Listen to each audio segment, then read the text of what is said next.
जय हिंद, वंदे मातरम। दोस्तों, आज की इस वीडियो में बात करेंगे यूपी पुलिस होमगार्ड 2026 के इस प्रैक्टिस सेट 4 में बहुत इंपॉर्टेंट क्वेश्चन है जो आपकी परीक्षा के लिए बहुत इंपॉर्टेंट होने वाले हैं।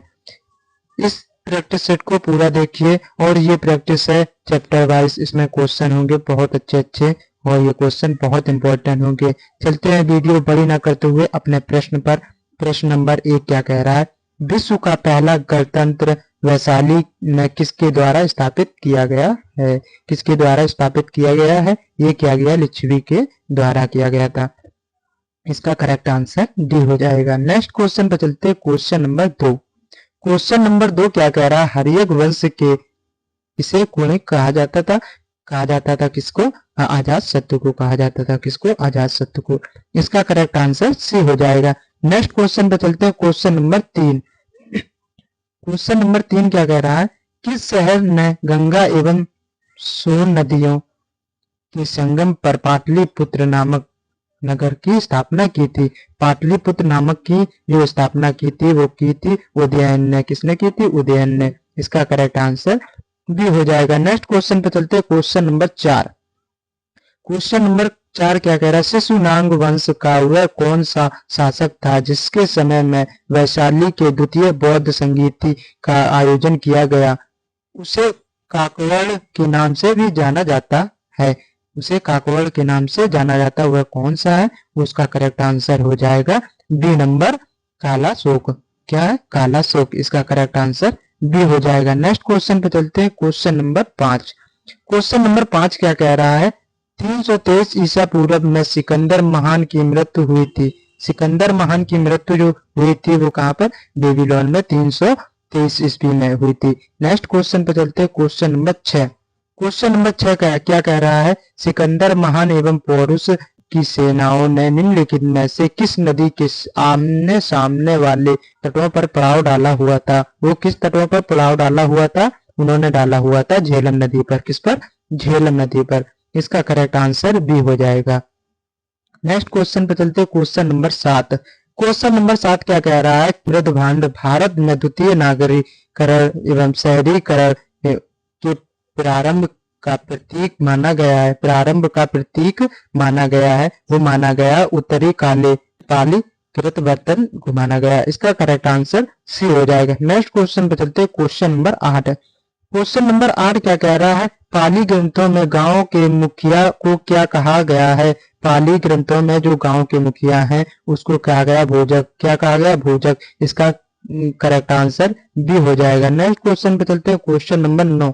क्वेश्चन नंबर 9 क्या कह रहा है? उज्जैन का प्राचीन नाम था। उज्जैन का जो प्राचीन नाम क्या था? उज्जैन का प्राचीन नाम था अवंतिका। क्या था? अवंतिका। इसका करेक्ट आंसर ए हो जाएगा। नेक्स्ट क्वेश्चन पे चलते हैं। क्वेश्चन नंबर 10 दोस्तों क्या कह रहा है? क्वेश्चन नंबर 10 कह रहा है नंद वंश का संस्थापक कौन था?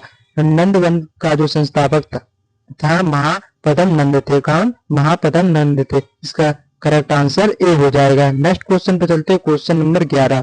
क्वेश्चन नंबर 11 क्या कह रहा है? क्वेश्चन नंबर 11 कह रहा है यूनानी लेखकों द्वारा किसे अग्रमीज या जेंडमीज कहा गया है? वो किसको कहा गया है? वो कहा गया है घनानंद को कहा गया। किसको? घनानंद को। इसका करेक्ट आंसर डी हो जाएगा। नेक्स्ट क्वेश्चन पे चलते हैं। Question number 12। क्वेश्चन नंबर 12 क्या कह रहा है? प्राचीन भारत में पहला विदेशी आक्रमण किसके द्वारा किया गया था? पहला जो विदेशी आक्रमण जो है वो ईरानियों द्वारा किया गया था। किसके द्वारा? ईरानियों द्वारा। इसका करेक्ट आंसर जो हो जाएगा वो हो जाएगा ए नंबर। नेक्स्ट क्वेश्चन पे चलते हैं। Question number 13। क्वेश्चन नंबर 13 क्या कह रहा है? प्राचीन भारत में दूसरा विदेशी आक्रमण एवं पहला यूरोपीय आक्रमण किसके द्वारा किया गया था? पहला और दूसरा आक्रमण जो किसके द्वारा किया गया था? वो किया गया था वो यूनानियों के द्वारा किया गया था। इसका करेक्ट आंसर बी हो जाएगा। नेक्स्ट क्वेश्चन पे चलते हैं। Question number 14। क्वेश्चन नंबर 14 क्या कह रहा है? ईरान के हकमनी वंश के किस शासन ने भारतीय भूभाग को जीतने के बाद उसे भारत साम्राज्य का 20वां प्रांत बनाया था? किसने बनाया था 20वां प्रांत? वो बनाया था डेरियस ने बनाया था। किसने बनाया था? डेरियस ने। इसका करेक्ट आंसर बी हो जाएगा। नेक्स्ट क्वेश्चन पे चलते हैं। Question number 15। क्वेश्चन नंबर 15 क्या कह रहा है? क्वेश्चन नंबर 15 कह रहा है हाईवे स्पर्श या वितस्ता का युद्ध किन दो शासकों के बीच हुआ था? ये हुआ था किन दो शासकों, सिकंदर और पोरस के मध्य हुआ था। इसका करेक्ट आंसर ए हो जाएगा। नेक्स्ट क्वेश्चन पे चलते हैं, क्वेश्चन नंबर 16। क्वेश्चन नंबर 16 क्या कह रहा है? क्वेश्चन नंबर 16 कह रहा है सिकंदर ने भारत पर आक्रमण कब किया था? सिकंदर ने भारत पर आक्रमण 326 ईसा पूर्व में किया था। कब किया था? 326 ईसा पूर्व में। इसका करेक्ट आंसर जो हो जाएगा वो ए हो जाएगा। नेक्स्ट क्वेश्चन पे चलते हैं, क्वेश्चन नंबर 17। क्वेश्चन नंबर 17 क्या कह रहा है? निम्न में से एक बौद्ध ग्रंथ 16 महाजनपदों का उल्लेख करता है। वो बौद्ध ग्रंथ है जो 16 महाजनपदों का उल्लेख करता है, वो कौन है? वो अंगुत्तर निकाय है। कौन है? अंगुत्तर निकाय। इसका करेक्ट आंसर ए हो जाएगा। नेक्स्ट क्वेश्चन पे चलते हैं, क्वेश्चन नंबर 18। क्वेश्चन नंबर 18 क्या कह रहा है? निम्नलिखित में से कौन सा एक मगध साम्राज्य की राजधानी नहीं है? जो एक मगध साम्राज्य है उसकी राजधानी कौन नहीं है? कौशाम्बी जो है वो एक मगध की राजधानी नहीं है। इसका करेक्ट आंसर डी हो जाएगा। नेक्स्ट क्वेश्चन पे चलते, क्वेश्चन नंबर 19 क्या कह रहा है? मगध की प्रथम राजधानी कौन सी थी? मगध की जो प्रथम राजधानी थी वो कौन सी थी? गिरिब्रज थी। क्या थी? गिरिब्रज। इसका करेक्ट आंसर सी हो जाएगा। नेक्स्ट क्वेश्चन पे चलते हैं, क्वेश्चन नंबर 20। क्वेश्चन नंबर 20 क्या कह रहा है? किस शासक द्वारा सर्वप्रथम पाटलिपुत्र का राजधानी के रूप में चयन किया गया? राजधानी के रूप में चयन किया गया था। किसको चयन किया गया था? उदयन द्वारा किया गया। उदयन द्वारा किया गया था। इसका करेक्ट आंसर सी हो जाएगा। क्वेश्चन नंबर 21 पे चलते हैं। क्वेश्चन नंबर 21 क्या कह रहा है? क्वेश्चन नंबर 21 कह रहा है 16 महाजनपदों में सूची उपलब्ध है। 16 जो महाजनपद है उसकी सूची उपलब्ध है। इसका करेक्ट आंसर हो जाएगा बी नंबर, अंगुत्तर निकाय। नेक्स्ट क्वेश्चन पे चलते हैं, क्वेश्चन नंबर 22। क्वेश्चन नंबर 22 क्या कह रहा है? निम्नलिखित में से मगध का कौन सा राजा सिकंदर महान का समकालीन था? सिकंदर महान का जो समकालीन था वो घनानंद था। कौन था? घनानंद। इसका करेक्ट आंसर बी हो जाएगा। नेक्स्ट क्वेश्चन पे चलते हैं, क्वेश्चन नंबर 23। क्वेश्चन नंबर 23 क्या कह रहा है? प्रथम मगध साम्राज्य का उत्कर्ष किस सदी से हुआ था? उत्कर्ष जो हुआ था वो कौन सी सदी से हुआ था? वो हुआ था छठी सदी से। कौन सी? छठी सदी से। इसका करेक्ट आंसर बी हो जाएगा। नेक्स्ट क्वेश्चन पे चलते हैं, क्वेश्चन नंबर 24। क्वेश्चन नंबर 24 क्या कह रहा है? सिकंदर की भारत में सफलता के कारण क्या है? सफलता के कारण जो है वो क्या है? वो है इसके सफलता के कारण भारत में तब कोई केंद्र सत्ता नहीं था, ये भी सत्य है। उनकी सेना श्रेष्ठ प्रकार की थी, ये भी सत्य है। उसे देशद्रोही भारतीय सैनिकों का सहयोग मिला, ये भी सत्य है। वह एक अच्छा प्रशासक था, ये भी सत्य है। इसका करेक्ट आंसर हो जाएगा 1, 2, 3, 4, ये सभी सत्य है। इसका करेक्ट आंसर डी हो जाएगा। नेक्स्ट क्वेश्चन पे चलते हैं, क्वेश्चन नंबर 25। क्वेश्चन नंबर 25 क्या कह रहा है? क्वेश्चन नंबर 25 कह रहा है मगध के किस प्रारंभिक शासक ने राज्यारोहण के लिए अपने पिता की हत्या की एवं इसी कारण वंश अपने पुत्र द्वारा मारा गया? ये कौन था? ये था अजात शत्रु जो था वो अपने पिता की हत्या की थी, इसीलिए अपने पुत्र द्वारा मारा गया। इसका करेक्ट आंसर बी हो जाएगा। नेक्स्ट क्वेश्चन पे चलते हैं, क्वेश्चन नंबर 26। क्वेश्चन नंबर 26 क्या कह रहा है? क्वेश्चन नंबर 26 कह रहा है कि अभिलेखीय साक्ष्य से प्रकट होता है कि नंद राजा के आदेश से एक नहर खोदी गई थी। नंद राजा के आदेश से जो एक नहर खोदी गई थी उसका करेक्ट आंसर हो जाएगा, वो नहर जो थी वो कलिंग में खोदी गई थी। कहां पर? कलिंग में। इसका करेक्ट आंसर सी हो जाएगा। नेक्स्ट क्वेश्चन पे चलते हैं, क्वेश्चन नंबर 27। क्वेश्चन नंबर 27 क्या कह रहा है? पहला ईरानी शासक जिसे भारत के कुछ भाग को अपने अधीन किया था वो शासक था डेरियस। डेरियस जो था इसने भारत को अपने अधीन किया था इसने। इसका करेक्ट आंसर सी हो जाएगा। नेक्स्ट क्वेश्चन पे चलते हैं, क्वेश्चन नंबर 28। क्वेश्चन नंबर 28 क्या कह रहा है? 28 कह रहा है कि मगध के राजा अजातशत्रु का सदैव किस गणराज्य के साथ युद्ध रहा? किस गणराज्य के साथ युद्ध रहा? ये रहा था बज्जी संघ वैशाली के साथ। इसका करेक्ट आंसर ए हो जाएगा। नेक्स्ट क्वेश्चन पे चलते हैं, क्वेश्चन नंबर 29। क्वेश्चन नंबर 29 क्या कह रहा है? बज्जी संघ के विरुद्ध मगध राजा के किस शासन ने प्रथम बार रत्नमूसल तथा महाशिलाकंटक नामक गुप्त हथियार का प्रयोग किया था? इन्होंने हथियार का जो प्रयोग किया था वो किया था अजातशत्रु ने किया था। कौन सा? अजातशत्रु। इसका करेक्ट आंसर ए हो जाएगा। नेक्स्ट क्वेश्चन पे चलते हैं, क्वेश्चन नंबर 30। क्वेश्चन नंबर 30 क्या कह रहा है? नंद वंश का अंतिम सम्राट कौन था? नंद वंश का अंतिम सम्राट कौन था? सम्राट जो था वो कौन था? घनानंद था। कौन? घनानंद। इसका करेक्ट आंसर बी हो जाएगा। नेक्स्ट क्वेश्चन पे चलते हैं, क्वेश्चन नंबर 31। भारत में सिक्कों या मुद्रा का प्रचलन कब हुआ? सिक्कों और मुद्रा का प्रचलन जो हुआ तो 600 ईसा पूर्व में हुआ था। कब हुआ था? 600 ईसा पूर्व में। इसका करेक्ट आंसर सी हो जाएगा। नेक्स्ट क्वेश्चन पर चलते हैं, क्वेश्चन नंबर 32।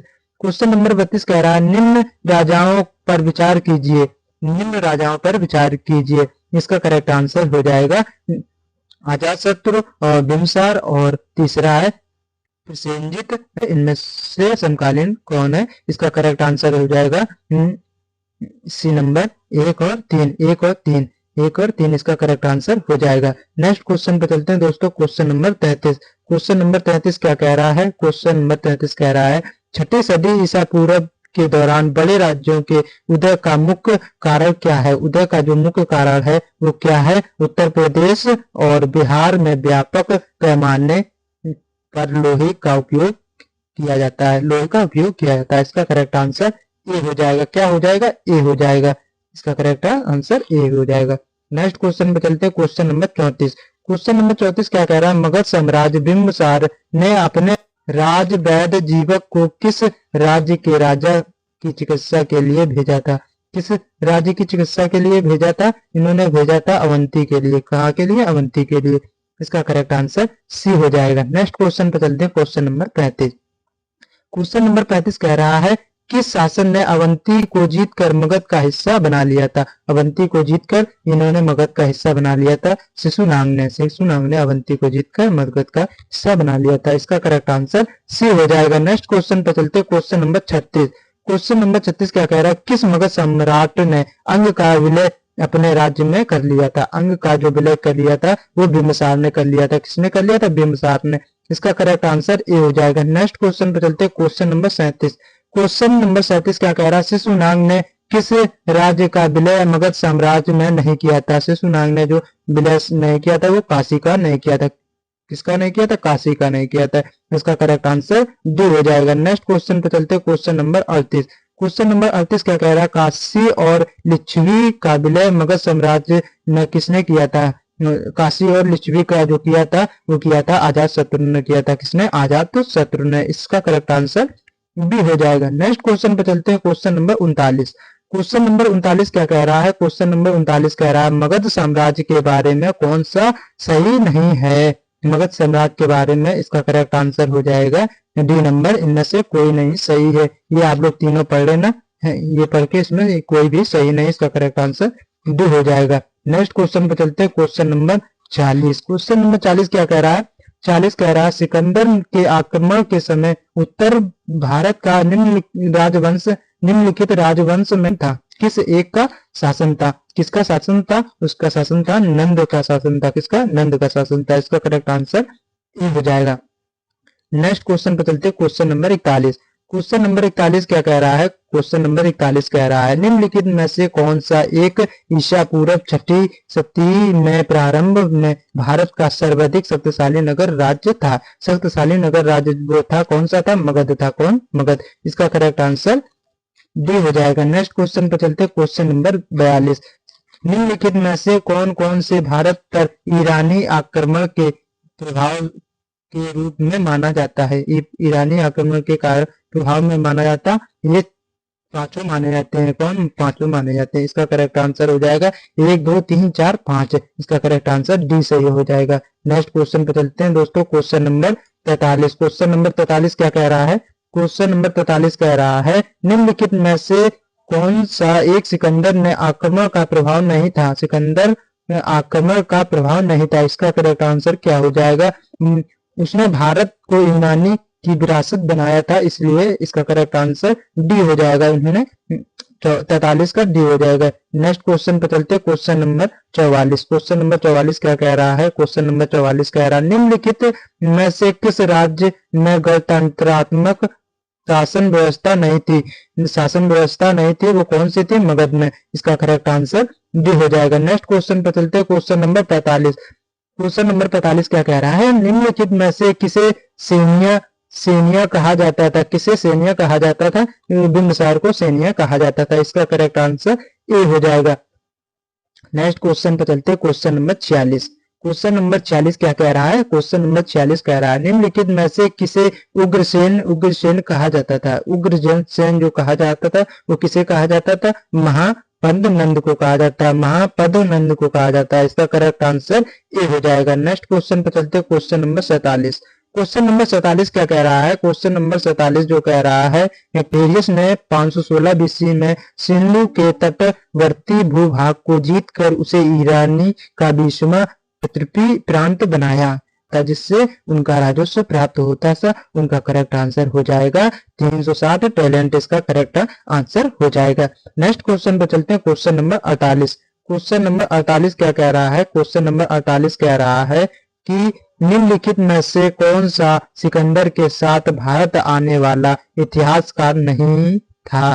भारत आने वाला जो इतिहासकार नहीं था वो कौन था? वो हेरोडोटस था, जो भारत आने वाला नहीं था। इसका करेक्ट आंसर डी हो जाएगा। नेक्स्ट क्वेश्चन पर चलते हैं, क्वेश्चन नंबर 49। महाजनपद काल में श्रेणियों के संचालक को कहा जाता था?